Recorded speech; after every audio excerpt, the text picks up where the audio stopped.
É.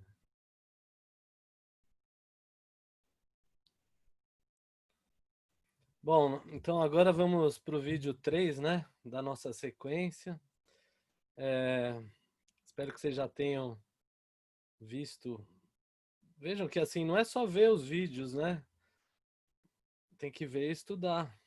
Tem que ver e recordar alguns conceitos, né? Porque eu acho que é a aula mais difícil que tem é essa aí de estabilidade mandibular e ajuste oclusal. Até por isso que é a última, né? E ela envolve conhecimentos, como eu falei, assim, de todas as aulas vistas até agora aí no curso de oclusão. Então agora, só que assim, por outro lado, ela também tem um intenso, tem uma, uma aplicação prática que é fundamental, assim. Agora, assim, a gente entende que tudo que a gente estudou não é simplesmente para responder provas. A gente estudou para aplicação, para cuidar das pessoas, para fazer o correto, não fazer besteira, é, não trabalhar assim sem bases é, e sem critérios para o que a gente está fazendo, porque senão a gente só vai seguir passos técnicos e trabalhar sem entender por que, que a gente está fazendo, não entende por que, que erramos e a gente acaba sendo mais invasivo nas nossas decisões do que a gente faz. Então, tudo isso acaba não sendo interessante para quem se propõe a cuidar de outras pessoas, né? Então, vamos continuar aí as nossas aulas. Vou continuar aí o compartilhamento. É, vamos lá, onde que nós paramos?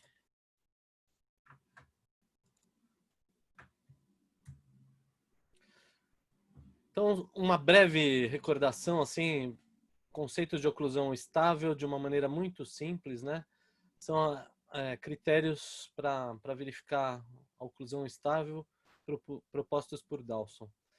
Quando as ATMs são saudáveis e estáveis, quando todos os dentes estão firmes, né, sem mobilidade. Então, eu retomo aquele conceito que eu acho que eu já mencionei em alguma outra aula, que é a questão periodontal, ela é fundamental. Se a gente, olha, até vou interromper aqui para falar o seguinte. Se a gente for classificar na faculdade inteira, quais são as matérias mais importantes da faculdade toda, né? Eu diria que são duas, talvez em igual grau de importância. A periodontia, porque é a base de tudo que a gente faz, e a oclusão.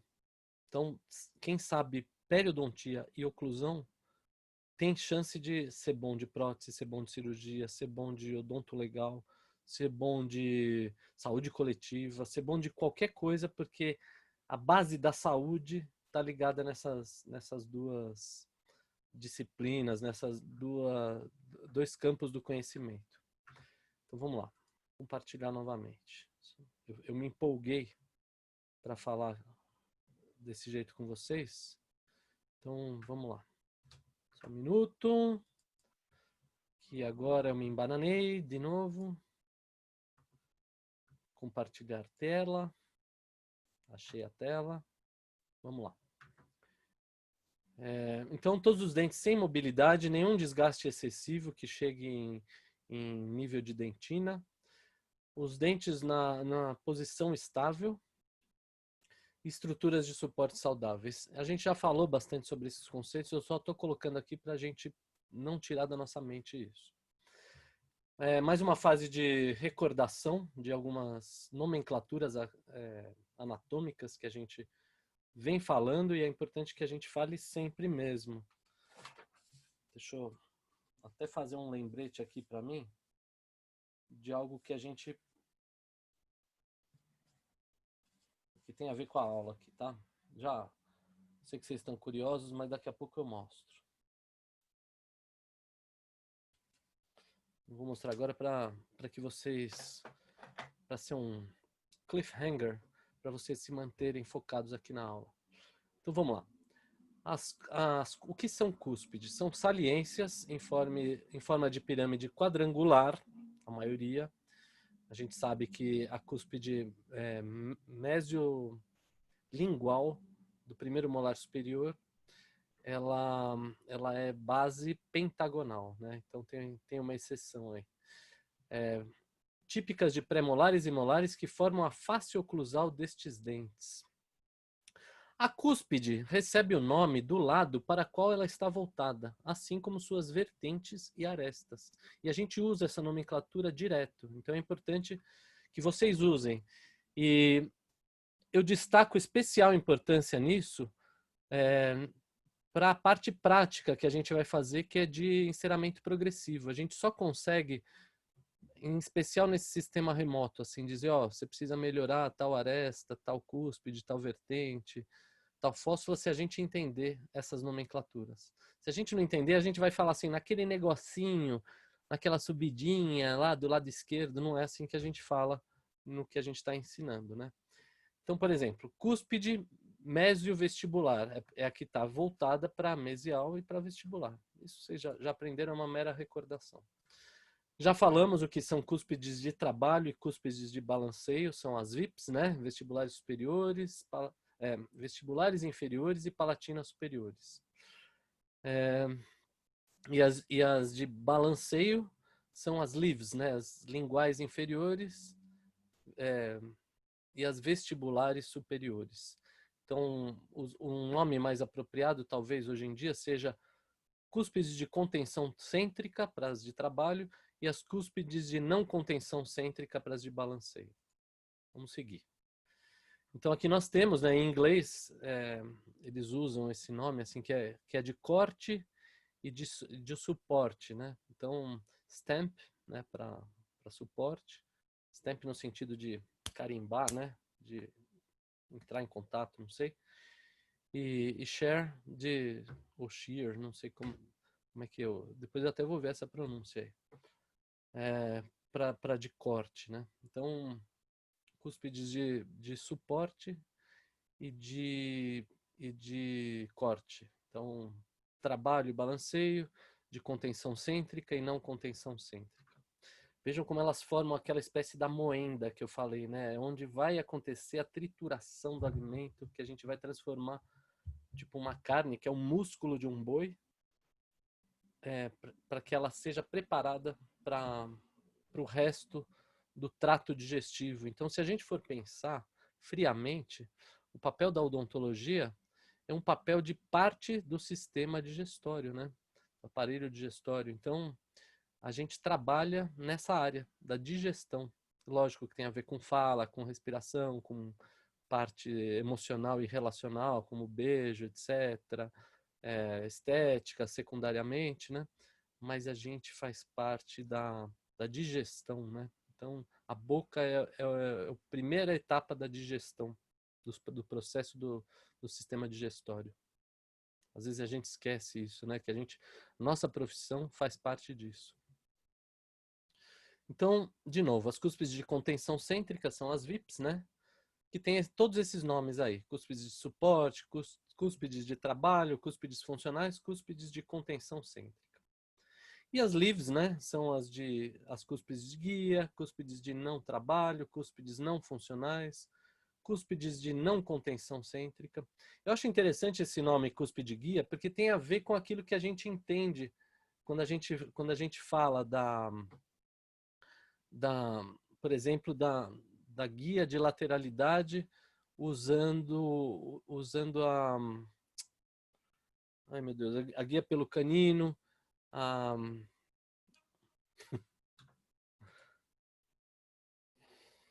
gente, me deu um super branco aí. Esse negócio de gravar aula é fogo, viu? Porque se eu tivesse na aula presencial, eu ia pedir ajuda até para vocês mesmo.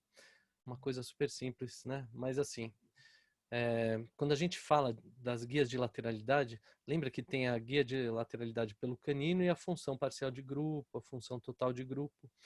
Então, na função parcial e total de grupo, quando tem essa participação de elementos posteriores, como a gente falou na aula de guias, a cúspide guia acaba sendo, em parte, na LIV, né? Então, por exemplo, se eu vou mexer a mandíbula para o lado, eu acabo tocando a vestibular do inferior nas vertentes triturantes ou internas, né? voltadas para palatino, das cúspides vestibulares dos superiores, ou seja, VS, né, que são as livres. Por isso que ele tem esse nome cúspide guia também. Então, é isso.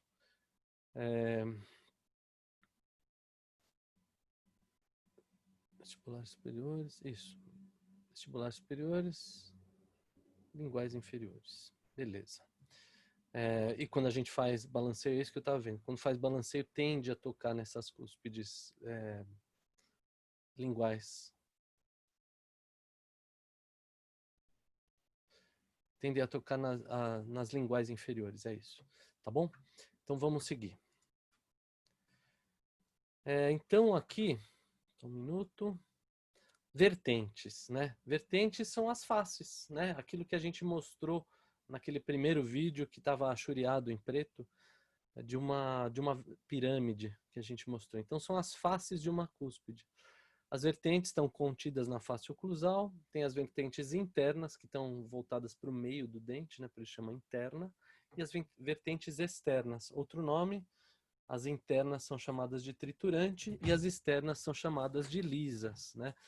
São triturantes porque está voltada para a face oclusal anatômica e as lisas para o lado oposto, tanto para lingual quanto para vestibular. Então é isso.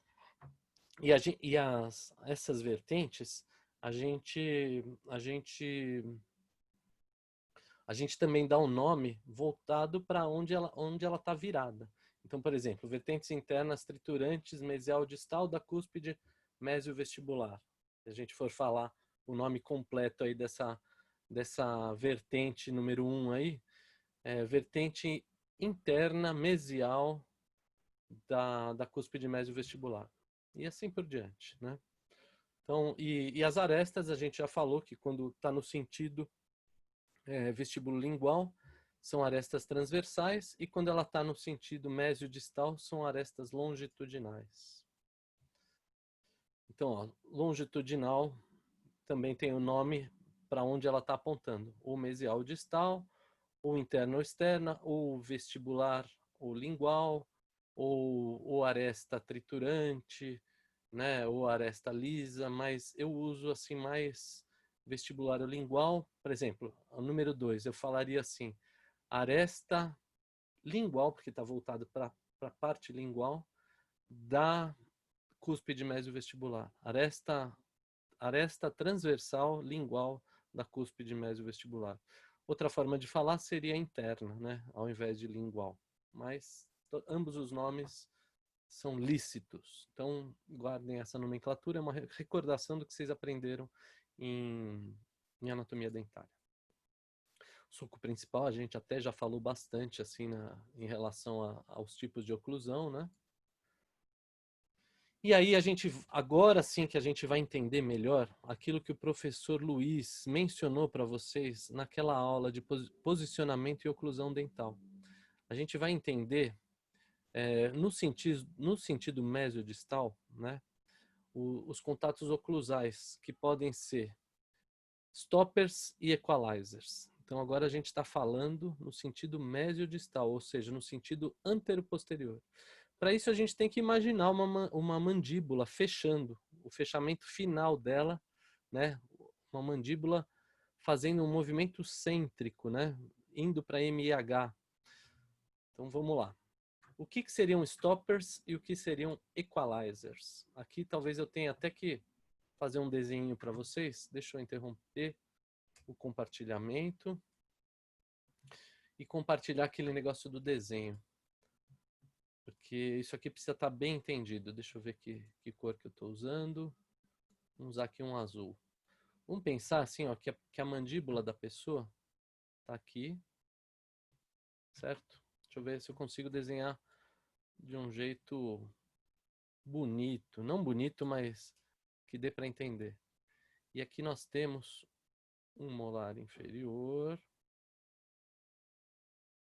contra um molar superior. Epa. 3 raízes, né? E assim vai. Aqui, ó, até a chave de oclusão não está em classe 1, né? Eu fiz até errado. Mas tudo bem. Vamos agora fazer essa relação, imaginando assim que aqui é a parte anterior, ou seja, mesial, e aqui é a parte posterior, né? Ou distal. Então aqui mesial e aqui distal, tá? E se a gente pensar agora só no dente, vamos tentar fazer um desenho melhor.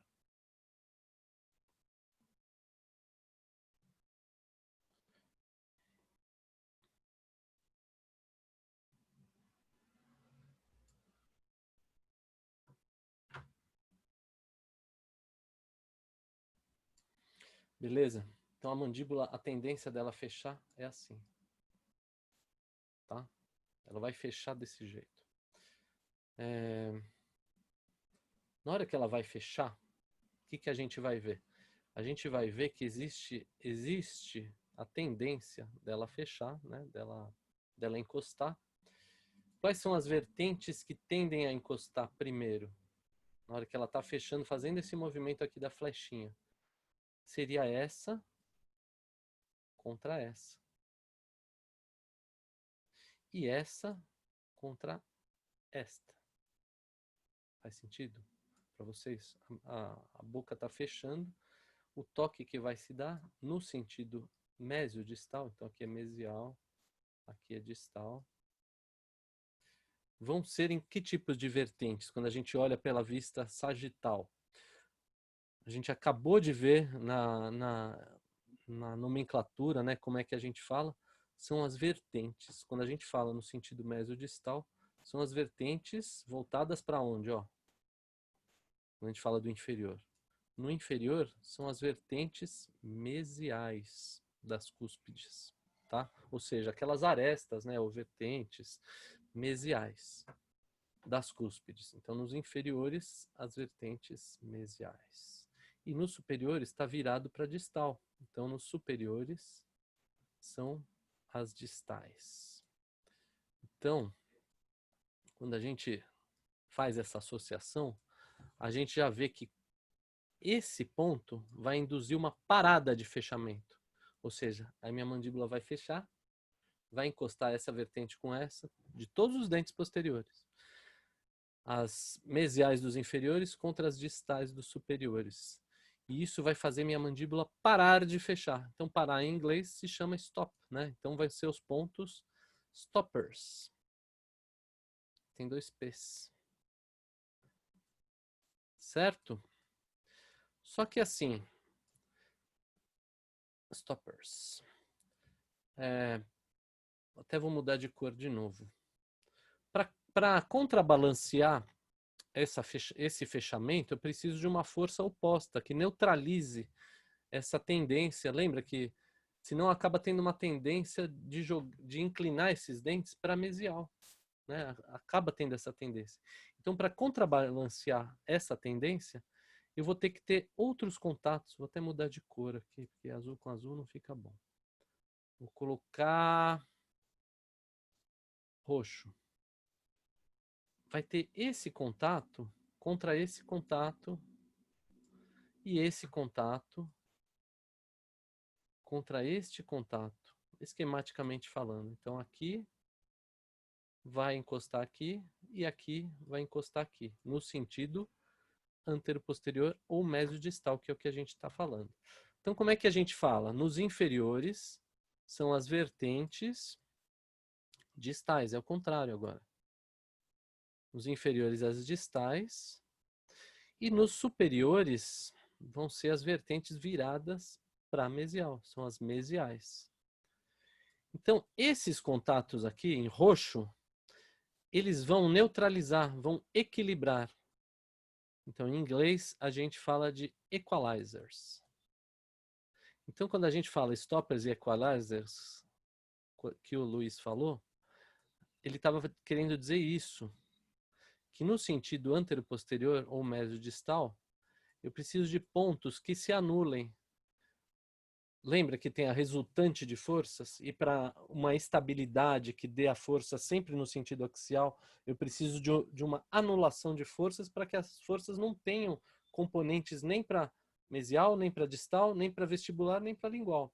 E quando a gente fala no sentido mesio-vestibular ou antero-posterior, a gente precisa de um stopper e de um equalizer ou de uma combinação de vários stoppers contra vários equalizers que se anulem para não termos componentes oblíquos de força. Porque a própria fechamento, ele tem um componente oblíquo de força. Então, para que esse componente oblíquo de forças não incida nesses dentes posteriores que não estão preparados para isso, eles precisam se neutralizar. Então, um stopper vai ser neutralizado pelo equalizer, ou um conjunto de stoppers vão ser neutralizados pelo conjunto de equalizers, certo? Então vamos voltar agora para nossa projeção. Então isso aqui foi uma... Agora a gente está mostrando nesse slide aqui como se a pessoa tivesse virado agora para o outro lado, não o lado que eu desenhei, mas para o outro lado. Então, ó, contatos de parada cêntrica ou de fechamento ocorrem entre as vertentes distais dos dentes posteriores superiores contra as mesiais dos posteriores inferiores, tendo a função de brecar, né? Deixa eu ver se... De brecar, essa palavra aqui, eu que sou paulista uso, né? Ao invés de frear, mas poderia ser frear ou de parar, que tem a ver com stop, né? O fechamento mandibular, tá? Então ele previne o contato intenso dos dentes anteriores. Na hora que toca aí, impede que os dentes anteriores toquem, que tem a ver com o conceito de proteção mútua que a gente já estudou. Vamos para a próxima. São forças de contatos perpendiculares no arco de fechamento.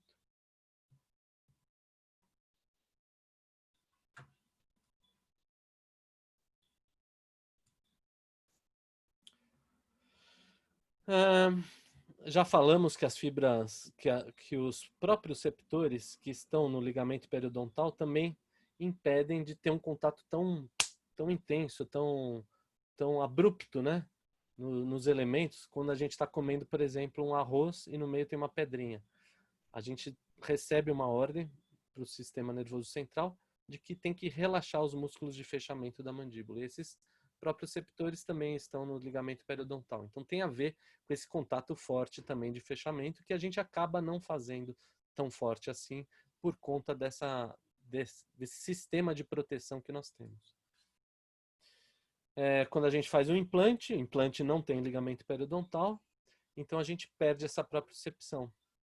É até interessante dizer que o implante, como ele não tem aquele ligamento, né, aquele coxinha amortecedor que é a gonfose, que é esse ligamento, que é essa articulação entre o osso alveolar e o dente, como ele não tem isso, ele precisa estar numa posição de 0,0002 milímetros abaixo, ou seja, se não me engano, eu não lembro agora se são 2 ou 20 micrômetros, né, que é 1 micrômetro é a milésima parte de 1 milímetro,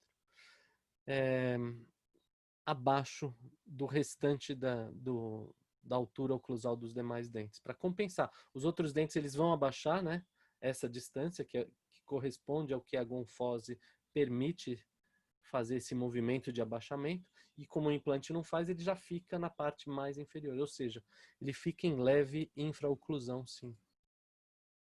Mas voltando ao que a gente estava falando, aqui novamente, ó, essa parte aqui, para o lado esquerdo de vocês, nós temos a parte anterior, ou mesial, e para o lado direito, nós temos a parte posterior, ou distal. Então, é uma vista sagital, novamente. Então, os contatos de parada de fechamento, ó, são na vertente distal dos superiores contra as vertentes mesiais dos inferiores. E aí, o slide vai mostrar que os equalizers contrabalanceiam essas forças nas outras vertentes. Deixa eu colocar aqui, ó, nas vertentes distais dos inferiores contra as mesiais dos superiores. A gente já vai ver como isso acontece. Então, stoppers é isso. Por quê? Porque a resultante de força, né, dos superiores, aqui até está melhor explicado do que eu falei. A resultante de força dos superiores é para ir para frente. e a resultante dos inferiores é para ir para trás. Então, teoricamente, os superiores eles vão mesializar, né? E os inferiores vão distalizar. Então, eu preciso contrabalancear essas forças com as forças equalizers, que são aquelas que eu fiz o desenho. A mesial, as vertentes mesiais dos superiores, contra as distais dos inferiores, que são as equalizers. Então, aqui está falando, ó, contatos equilibradores, né, ou equalizers, localizam-se nas vertentes mesiais dos dentes posteriores, superiores, e nas distais dos posteriores inferiores. Então, é aquilo que a gente já desenhou, já fizemos, para contrabalancear essa tendência de resultante oblíqua nos superiores para anterior, ou mesial, e nos inferiores para posterior ou distal. Então, esses contatos atuam equilibrando as forças exercidas pelos closure stoppers, né, que são os contatos de parada cêntrica. Então, são contatos estabilizadores das forças resultantes da parada cêntrica / fechamento. Né? São os equalizers, em inglês. Então, como eu falei, são as vertentes distais dos inferiores contra as mesiais dos superiores, que vão contrabalancear aquela tendência dos stoppers, né, que estão nas distais dos superiores contra as mesiais dos inferiores.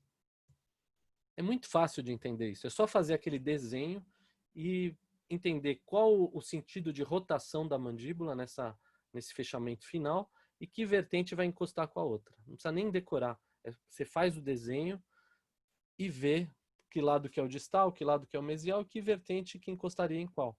E qual que vai equilibrar seria o contrário. Então é muito, muito fácil de entender stoppers e equalizers. E é importante saber que esse tipo de nomenclatura é uma nomenclatura exclusiva dessa vista sagital, ou seja, é uma nomenclatura que a gente trabalha no sentido anteroposterior ou mesiodistal. E as resultantes de forças se anulam, como a gente falou. As forças stoppers são anuladas pelas forças equalizers, ou equilibradoras. Então temos um equilíbrio de forças no sentido mesiodistal. E é importante que esses contatos aconteçam meio que ao mesmo tempo para se anular. Não é que bate em um, depois bate em outro. Não, ele acontece meio que simultaneamente, para eles se anularem. Se acontecer um contato, primeiro um stopper ou primeiro um equalizer, a gente vai ter instabilidade. A mandíbula vai deslizar ou para frente ou para trás. Depende de qual que a gente está encostando primeiro. Se a gente encosta primeiro num stopper, a gente tem a tendência de empurrar a mandíbula para trás. Se a gente encosta primeiro num equalizer, a gente tem a tendência de deslizar a mandíbula para frente. Tá? Acho que ficou claro isso. Se não ficou, anotem essa dúvida e vamos esclarecer com o tempo. Então, ó, aquilo que eu falei.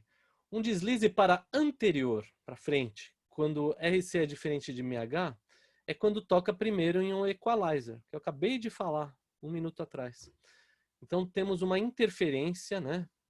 Na verdade, o nome correto seria contato prematuro. Aí. Ou no arco habitual de fechamento. Essa interferência em fechamento, que a mandíbula muda de posição para o lado oposto à interferência para frente, é um princípio assim, chamado diagonal de Tillemann. Aí tem a ver com um lado e com o outro. Se o meu primeiro contato é do lado direito e eu tenho a tendência de ir com a minha mandíbula para frente, ela vai para frente também para o lado oposto, para o lado esquerdo.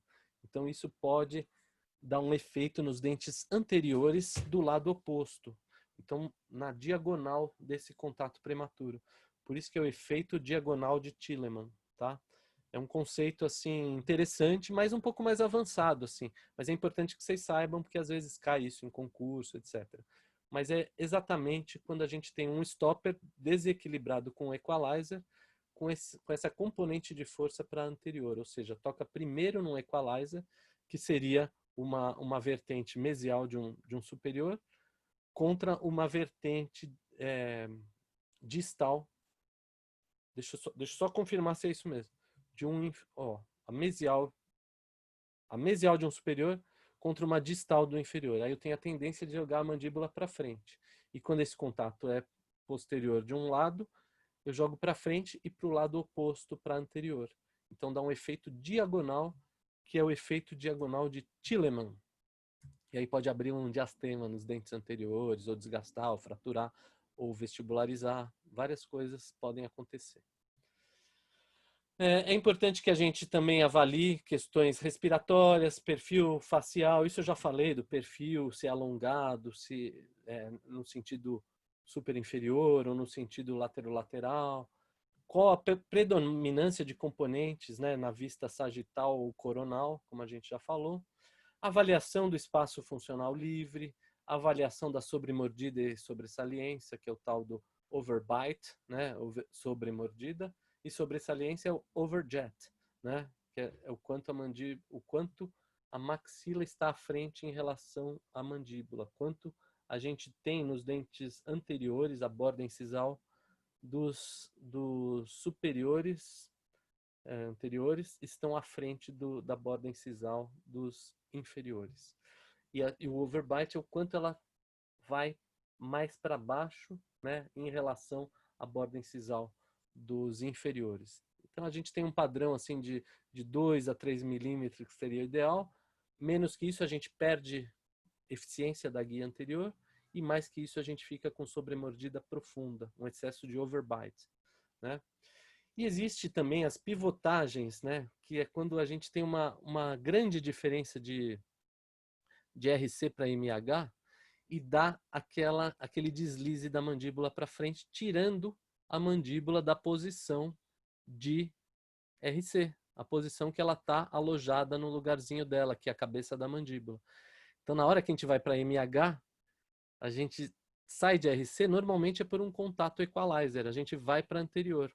E quando a gente monta em articulador, a gente consegue observar isso dessa forma como vocês vão ver aqui. Vejam, aqui está um modelo montado em posição de RC, e aí está tocando somente naquele contato prematuro.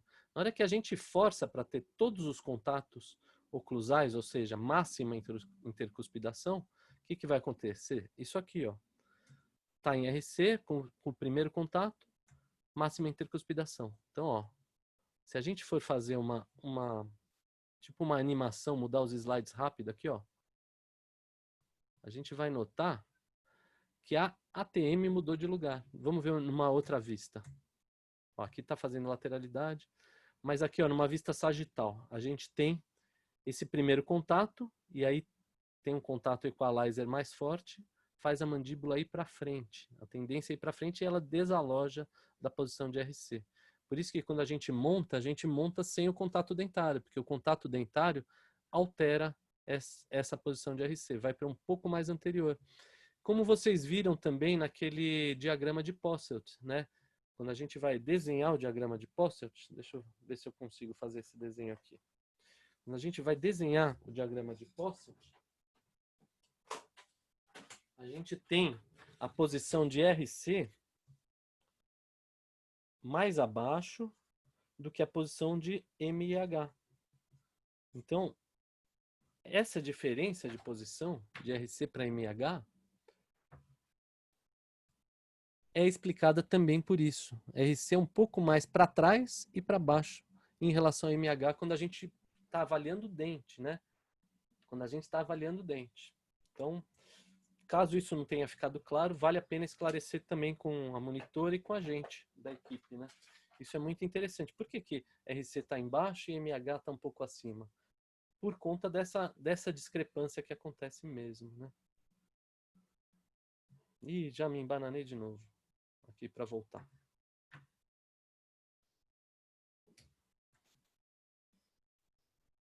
Um minuto. Vou voltar com aquela parte que a gente está mostrando o articulador. Na vista sagital agora. Então, o primeiro contato, né? Estava em RC, está montado em RC, e na hora que a gente força para MH, olha o que acontece. Ó, voltando, eu gosto de fazer isso várias vezes. Observem aqui, ó, o que está acontecendo nessa região. Nessa região aqui, ó. Observem a ATM. Ó. Deixa eu voltar.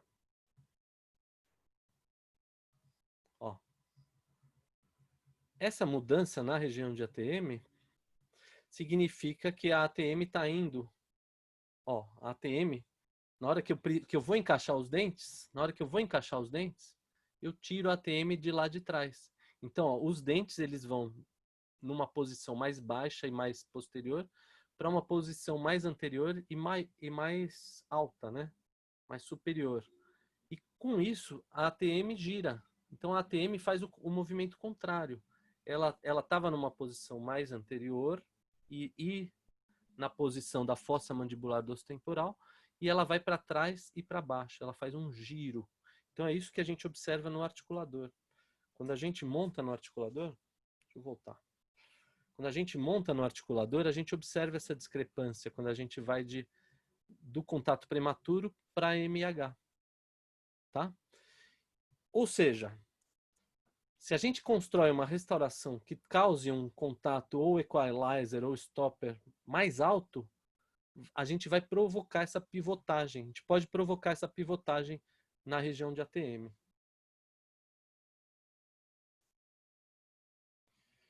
Vejam aqui, ó, nesse lugar que eu vou marcar agora para vocês, que aqui é a região de ponto de contato. Então, esse é o ponto que estava fazendo a gangorra, né? Então, tocava nesse ponto e tirava a ATM do lugar.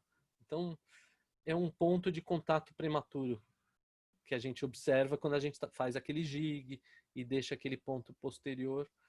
Ou seja, não está havendo contato bilateral simultâneo para a gente ter aquela estabilidade, né? De duas articulações com o outro ponto. Então, lembra que para a gente ter estabilidade, as duas ATMs têm que estar no lugar e os dentes também encostando em consonância com as ATMs. Isso é a posição de ROC, que a gente vai ter RC igual a MH. A gente não vai ter discrepância de RC para MH e vai ter apoio nas articulações. Então é importante a gente saber esse conceito para a gente entender o que a gente não pode atrapalhar ou induzir mais essa alteração de RC para MH. Então, parte do ajuste oclusal tem a ver com isso. E a gente só ajusta aquilo que a gente fez a mais. Então, esse conceito vale para restaurações, para provisórios, para próteses, tudo que a gente está falando. Então, é um conceito de oclusão ideal aplicado à oclusão terapêutica. Então, as terapias oclusais, elas variam, né? Que modificam a oclusão, elas variam, né? Para ortodontia, elas podem mexer com a oclusão, né? A ortodontia mexe com a oclusão, os ajustes por acréscimo ou desgaste, né? Para a gente ter a coincidência de RC com MH. Então, quando a gente vai fazer intervenções, a gente procura esse conceito de oclusão ideal, tudo em RC. As reabilitações são em RC, o planejamento final de uma ortodontia tem que ser em RC, e quando a gente faz ajustes ou por acréscimo ou por desgaste, a gente visar chegar a RC. Então, lembrar assim, que o ajuste oclusal ele pode ser tanto colocar alguma coisa a mais, é o ajuste por acréscimo, ou tirar, que é o ajuste por desgaste. Aqui está mostrando uma placa, né? Um aparelho interoclusal, uma placa de Michigan, que está tocando as vestibulares dos inferiores em alguns pontos, né, dessa placa. Então, a gente, quando vai fazer ajuste de placa, a gente usa alguns critérios de oclusão ótima, e vejam que é uma cúspide VIP, né? A gente pôs a placa no superior e vai tocar no inferior. O que deve tocar no inferior? As cúspides vestibulares inferiores, que são as cúspides de suporte desse arco inferior que vai tocar contra a placa. Então, a gente precisa ter pontos na ponta de cúspide correspondentes a tocarem somente nas pontas de cúspide de suporte dos inferiores, para a gente ter aquela axialidade de forças. E a gente precisa, em lateralidade, ter liberdade. Então, a gente vai construir artificialmente na placa guias de protrusão e lateralidade aonde? Na região de caninos. Por que nessa região? Porque é uma região longe do ponto de apoio e que proporciona um sistema de alavanca mais confortável, que recruta menos dos músculos, menos força dos músculos. Então eu vou ter uma liberdade sem sobrecarregar a musculatura e nem as articulações. Por que não sobrecarrega a articulação? Porque não toca mais em nenhum outro dente. Então não vou ter interferência nem em trabalho, nem em não trabalho. Então, eu vou fazer ajustes, ó, eu vou buscar ter somente pontos nos elementos posteriores, né, e algumas linhas nessa região de guias. O próprio livro do Dawson, que eu menciono sempre, ele tem um mantra lá que ele fala: pontos atrás, linhas na frente. Então, quando a gente faz um ajuste assim, a gente quer pontos atrás, linhas à frente. O que significa? Só contatos axiais atrás e guias à frente, né? A gente vai ter linhas, que são as linhas guias das guias anteriores. Então, ó, aí está sendo feito um ajuste laboratorial da placa que ainda está em processo de usinagem. Muito bem, então, uma vez entendido a parte mesiovestibular, agora a gente vai falar na outra vista, na vista quando a gente olha a pessoa no sentido coronal, ou seja, a vista vestíbulo lingual, né? Látero-lateral. Então, para a gente falar sobre esses contatos agora, que tem que também ter um equilíbrio de forças nesse sentido vestíbulo lingual, é importante que a gente conceitue o que são contatos do tipo A, contatos do tipo B e contatos do tipo C. A gente só vai entender esses contatos A, B e C se a gente entende aquela nomenclatura que a gente falou, das vertentes, que a gente começou esse vídeo número 3 com essa conceituação de como a gente fala que vertente é qual. Então agora eu vou interromper o compartilhamento do slide, vou fazer um desenho esquemático, como se eu estivesse na lousa, igual a gente fez para os stoppers e equalizers, para a gente explicar um pouco de uma maneira mais simples esses contatos no sentido vestíbulo lingual que também precisam ser anulados. E depois a gente volta com esse slide para a gente entender tudo isso que está escrito aí. Então vamos lá. Vou compartilhar, só um minutinho, pessoal. Vamos compartilhar agora aquela lousa virtual de novo. Deixa eu apagar isso aqui. Beleza. Então vamos lá, agora vamos escolher aqui de novo a cor azul escuro. Agora, pessoal, é importante que vocês lembrem daquele desenho que a gente imaginou que estava na garganta do paciente, lembra? Então a gente tem os dentes superiores, com inclinação vestibular, e os dentes inferiores com uma inclinação, uma leve inclinação lingual, tá? Aí está feio aqui, mas então aqui, ó, nós estamos olhando o paciente ou de frente ou de trás para frente. Aí a gente já vai definir quando a gente colocar que lado que é vestibular, lingual, essas coisas. Então vamos ver o outro lado aqui. Fazer o outro dente. E aí a gente discute. Então, ó, vejam que quando a gente fala... Aqui esse desenho ficou horrível.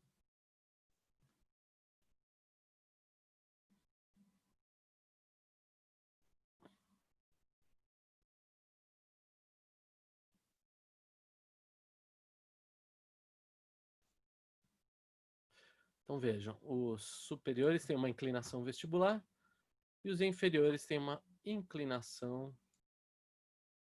lingual.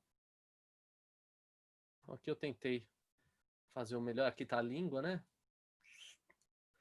Então, ó, se a língua está assim, aqui é a parte posterior, aqui é vestibular, aqui é lingual, aqui é lingual, aqui é vestibular. Beleza? E aqui é bochecha, né? Ó, vestíbulo, aqui é outra bochecha, vestíbulo, beleza? E a gente está olhando a pessoa de frente, tipo um corte, assim, como se eu tivesse cortado assim de frente e virado ao contrário, né? Voltado de trás para frente. Assim. Então, agora vamos mudar de cor. E vamos entender o seguinte agora.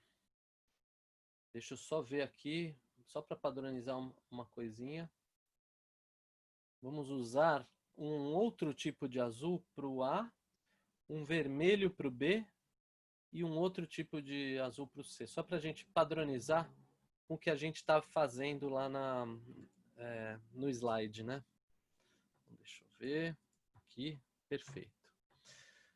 Então vejam, que contatos que a gente vai ter quando a gente caminha no sentido vestibular para lingual. Vamos lá. Deixa eu pegar um verde aqui. Esse contato aqui, ó, quando a gente caminha no sentido de vestibular para lingual, a gente vai ter um contato dessa vertente. Que vertente que é esse? Ó, lembrando que a gente está vendo agora no sentido vestíbulo lingual. É a vertente lingual ou a vertente triturante da cúspide vestibular do superior, tá? Aí tanto faz ser a mesial quanto a distal, porque isso vai ter nas duas. Esse ponto vai se tocar contra esse ponto, tá?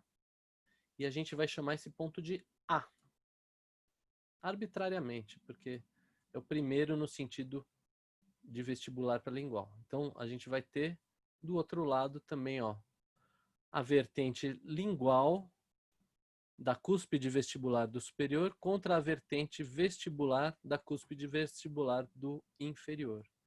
A do superior contra A do inferior. Sempre o ponto vai ser o mesmo, assim, né? O ponto do superior corresponde ao ponto do inferior. Esses dois pontos são ponto A. Mudando de cor, qual é o próximo contato que nós vamos ter quando a gente estuda isso? Vou usar o vermelho agora. A gente vai ter um contato aqui, ó, da vertente vestibular da cúspide lingual ou palatina do superior contra a vertente lingual ou palatina, né, ou ambas triturantes da cúspide lingual do superior contra a cúspide vestibular do inferior. Então aqui de novo, ó, próximo ponto. Vertente vestibular da cúspide lingual do superior contra a vertente lingual do inferior. Esse ponto a gente vai chamar de ponto B, porque é o próximo no sentido vestíbulo lingual, Então aqui nós temos o ponto B. E nós temos mais um tipo de ponto aqui, quando a gente segue essa sequência. Opa! Olha o que eu fiz de bobagem. Estava falando uma coisa e fiz uma bobagem. Esse aqui é o ponto B. Agora que é o outro. Onde que ele vai ser? Vai ser aqui, ó, na vertente lisa ou lingual da cúspide lingual dos superiores contra a vertente triturante ou vestibular da cúspide lingual do inferior. Então vai ser ponto C contra ponto C. E aí, olhem que interessante. C contra C. Não precisa decorar também não. É só fazer esse desenho que a gente vai entender tudo que está escrito naquele slide. Porque às vezes a gente quer decorar slide assim e não entende nada. Tem que fazer o desenho, ó. C com C. C com C. Deixa eu mudar a cor. B com B. B com B. E A com A.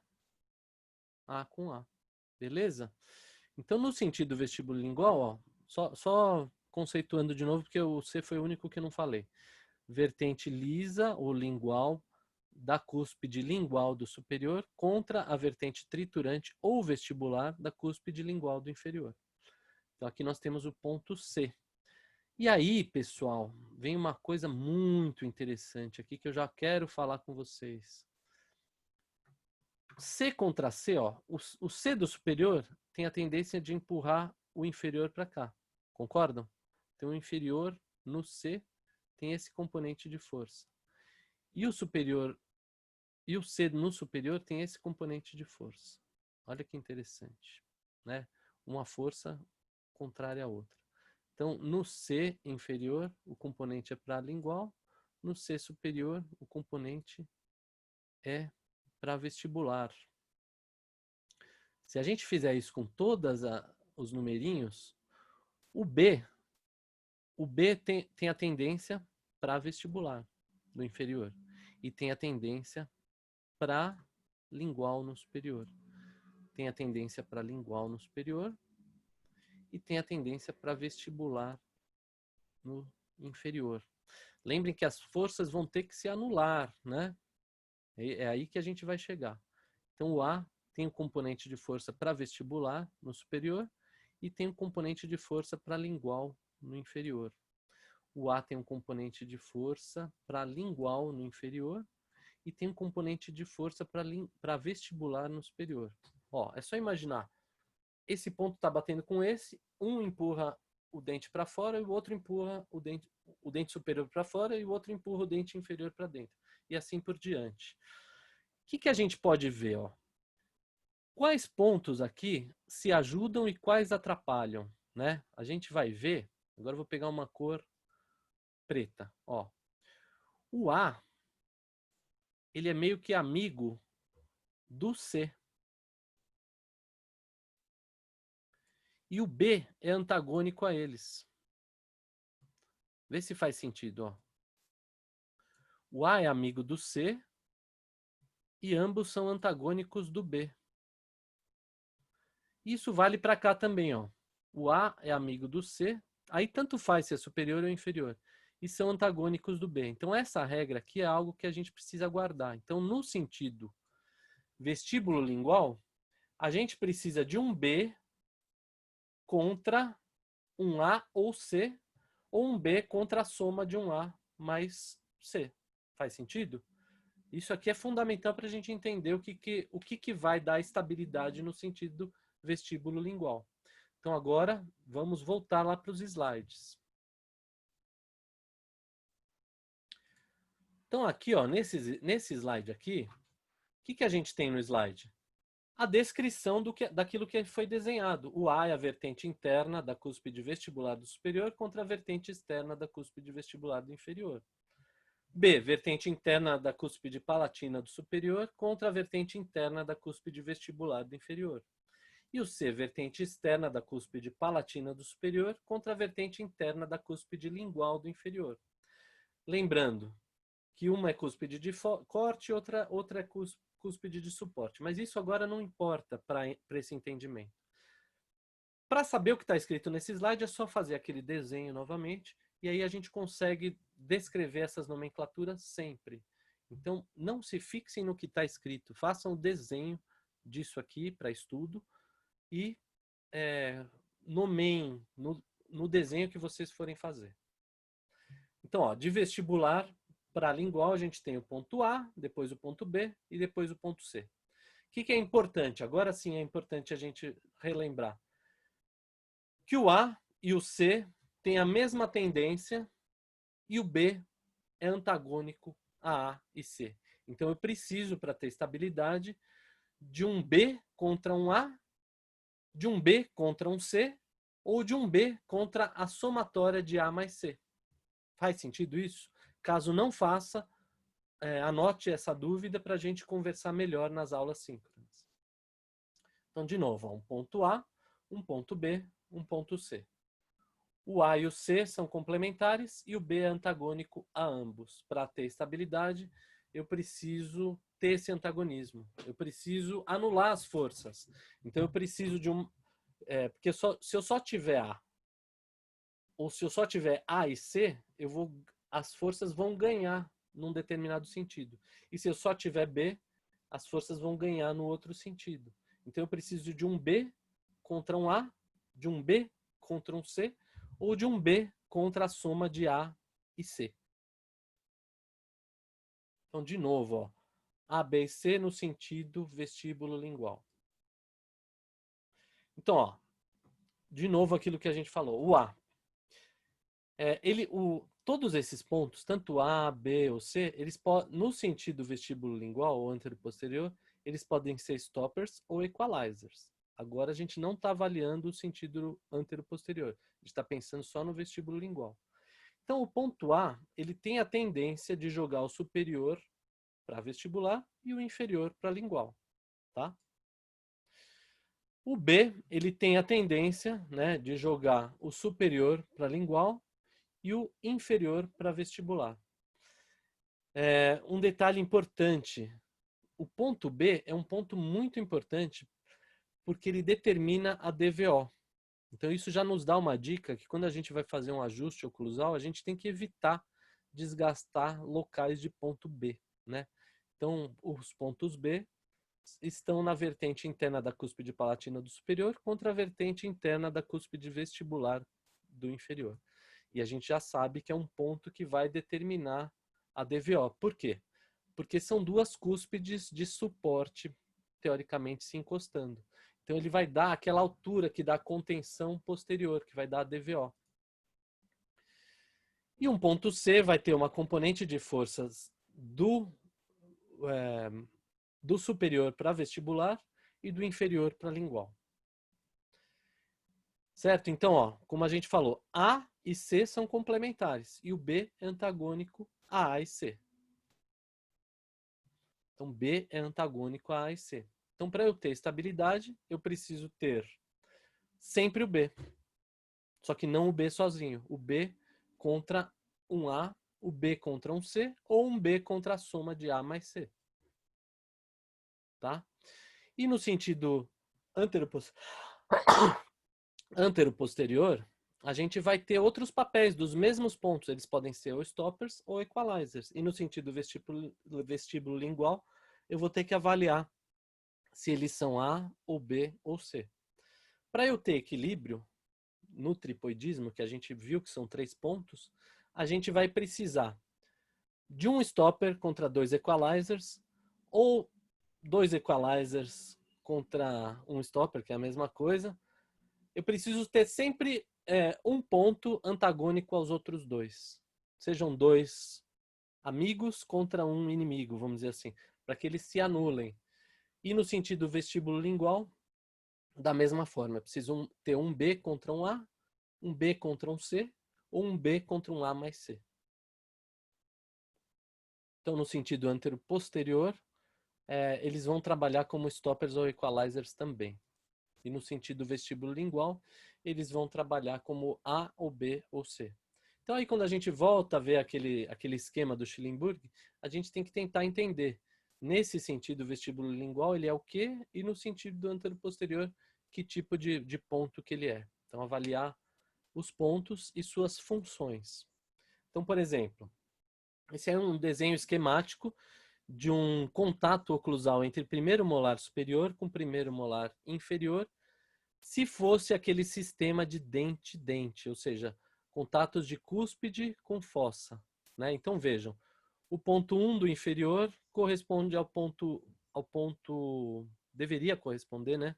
Ao ponto 1 do superior e assim por diante.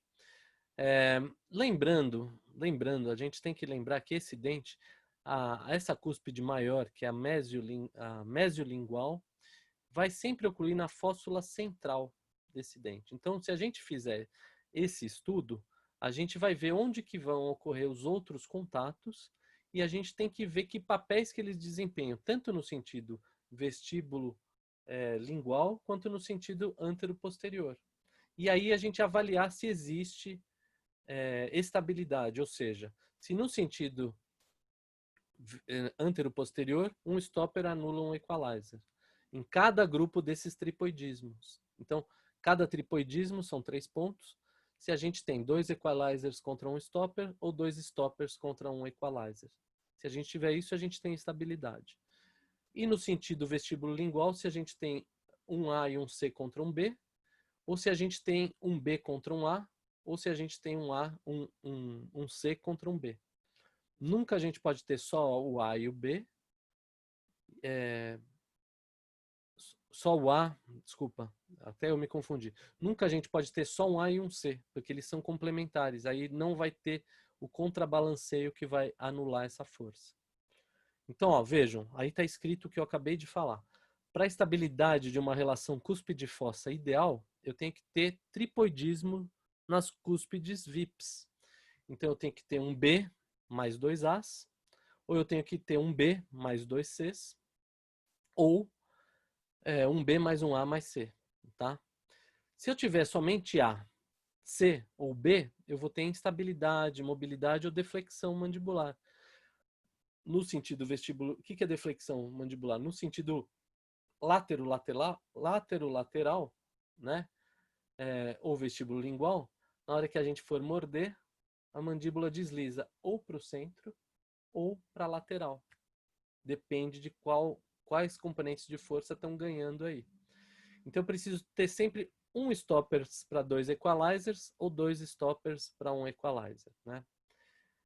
O A mais B mais C tem que ter sempre... quando eu tenho os 3 pontos, eu tenho estabilidade, porque eu tenho um B contra um A e um C. A, B e C, eles podem ser stoppers ou equalizers, a depender da vertente onde eles estão. Se estiver na vertente mesial do inferior, eles vão ser stoppers. Se estiverem na distal do inferior, vão ser equalizers. Se estiverem na vertente mesial dos superiores, eles vão ser equalizers. Se estiverem na vertente distal dos superiores, vão ser stoppers. E as VIPs têm que ter sempre 2 contatos no sentido do vestíbulo lingual. Um B ou A ou um B e um C. Tá? Então, aquilo que eu falei, o B sempre antagônico ao A ou C, ou a somatória dos dois. Se eu tiver os 3, A, B e C, melhor ainda, porque aí eu sei que eu vou ter esse contrabalanceio. O que eu não posso ter? A ausência do B. Eu não posso ter só o A e o C. O que eu também não posso ter? O B com a ausência do A e C. Porque aí eu vou ter o componente somente do B. E aí eu tenho instabilidade. Então, excêntrica, quando eu fecho a boca, o que eu tenho que relembrar? Os anteriores não se tocam, ou tocam apenas toques leves. Então, isso é uma recordação do que a gente já falou. E em excursões, eu tenho contatos posteriores que se separam imediatamente através das guias. Quando é que eu vou usar guia? Somente nos movimentos bordejantes. Então, as guias anteriores apenas orientam excursões protrusivas e laterotrusivas perto das bordas dos movimentos, ou seja, perto do limite do movimento, dos movimentos bordejantes. E os escapes de desoclusão das cúspides em excursão se dão pelos caminhos dos sulcos e encontros de cúspides. Então, aquilo que a gente falou do sulco de trabalho, do sulco de balanceio, do sulco de protrusão e do sulco de retrusão, que é pequenininho, mas existe também. Então, para isso, a gente precisa relembrar para que lado é o de trabalho, para que lado é o de balanceio. A protrusão no inferior vai ser para distal, no superior vai ser para mesial. E que mais que eu ia falar aqui? Lembrar aquela angulação, que quando a gente fala de sulco de trabalho, ele é menos angulado, quando é de não trabalho ou de balanceio, ele é mais angulado.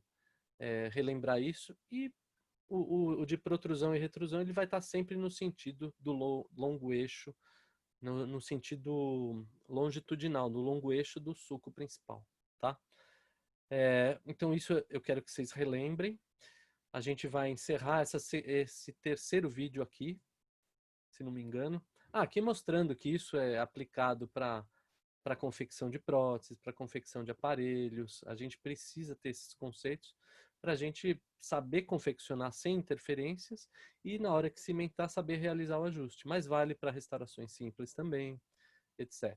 Então, eu peço que vocês anotem novamente as dúvidas. Vamos encerrar o terceiro vídeo por aqui. E aí a gente vai começar o quarto vídeo somente com técnicas de ajuste oclusal, que vão se basear nesses conceitos que a gente falou nesse vídeo 1, 2 e 3, e que são conceitos decorrentes de tudo que a gente falou em todas as outras aulas precedentes, tá bom? Então eu peço que vocês estudem, que anotem as dúvidas, e eu sei que essa matéria vai exigir um conhecimento do curso inteiro de oclusão.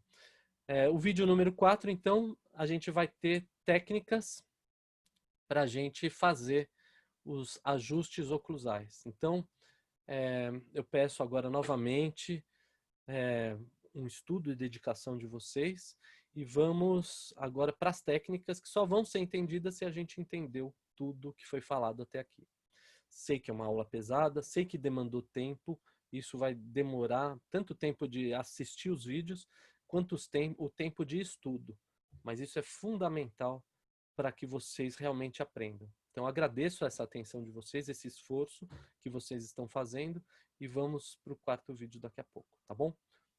Beijo em todos e obrigado e disponham da equipe sempre, tá bom? Tudo de bom para vocês.